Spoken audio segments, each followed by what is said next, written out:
Squid Game is moving to America with a new rumored spinoff. Here's what's been said so far. You thought Squid Game, one of the most bingeable shows on Netflix, was over?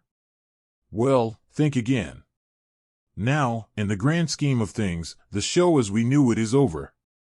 The three-season series, which hailed from South Korea, finally ended as part of the 2025 TV schedule. We saw the rise and fall of certain characters, the expansion of LGBTQ+ representation in the show, and how Gi-hun faced off against the recruiter in Season 2, ultimately falling apart in Season 3. It was epic. The finale was sad in many ways, but that might not really be the end of Squid Game. In fact, numerous rumors have circulated that an American version of the show is in development. Although nothing has been confirmed, considerable speculation and chatter has surrounded it. Let's talk about what's been said so far. I think one of the biggest hints that an American-based Squid Game might happen was the actual ending of Squid Game Season 3. There were a lot of things about the third season that fans didn't like, from the inevitable deaths of characters to how Gi-hun's story concluded.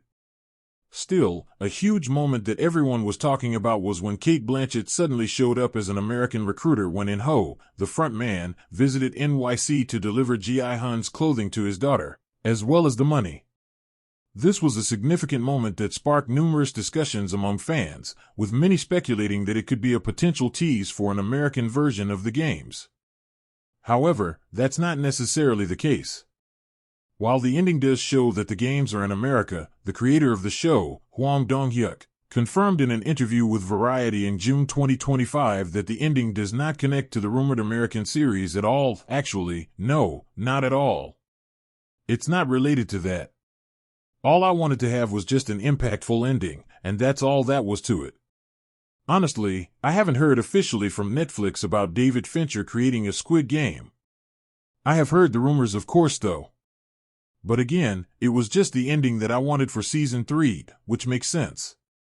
The creator has said in the past that he really has no interest in developing spin-offs, so I doubt that he would be willing to include a whole tease for an American version that isn't even his own. This was the ending he wished for the show. It would be shocking if Blanchett were somehow already signed on as the official recruiter for an American-based game. I'm all about Cate Blanchett's best movies, but for some reason, her in this franchise doesn't necessarily do it for me. Either way, even if that ending wasn't exactly the tease we expected, there are other things we could point to. The most significant piece of evidence that we have about an American-based Squid Game series is that it was announced to be in development by Deadline in October 2024. Academy Award-winning director David Fincher would direct the show. At first, it seems like this might be an idea that people would be very hesitant to watch, being an American version of a highly successful and hugely popular South Korean drama series. But if it's from Fincher, I, for one, don't mind it as much as I usually would. Fincher is responsible for bringing some of the biggest movies to Hollywood over the last few decades. When it comes to David Fincher's films, some of his best include Fight Club, Seven, Gone Girl, Zodiac, The Social Network, and many, many more.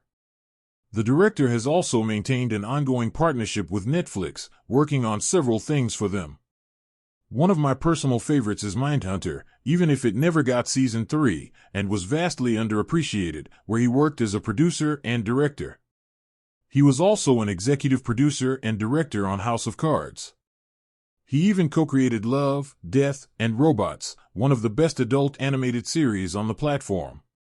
If Fincher were to create an American Squid Game, it might work well. Nevertheless, no further news has been released about this series. According to what's on Netflix, rumors have been circulating that production on the show could begin in December 2025. However, this remains uncertain as of mid-July. While Hwang Dong-hyuk has said that he isn't interested in creating spin-offs, he isn't opposed to Fincher making a series. In fact, he's in full support of it. In an interview with The Hollywood Reporter in June 2025, the creator said that if the series were to happen, he would be the first one to watch it and click play the moment it dropped on the streaming platform. Frankly, this is a big deal. I can't count how many times the original creators of works have been adamantly against anyone adapting it, because they're afraid the vision will become lost. So, the fact that the creator is totally open to this happening is a major green flag. Actors from Squid Game have even commented on how a spin-off like this could connect to the original. While Gi-hun's, played by Lee Young-jae, story has come to an end, and Ho, the front man, played by Lee Byung-hun, is still very much in the universe. In an interview with Radio Times in July 2025, the actor openly said that diving into In-ho's story would be a no-brainer because the fans want more, and there's still more story to tell with him. Now that would be a remarkable connection, and one that would make a great deal of sense. I am here for something like that. While it will be some time before we hear anything about this possible new show, I'm going to be champing at the bit for some latest news. I suppose I'll rewatch Squid Game until then and feel the pain all over again.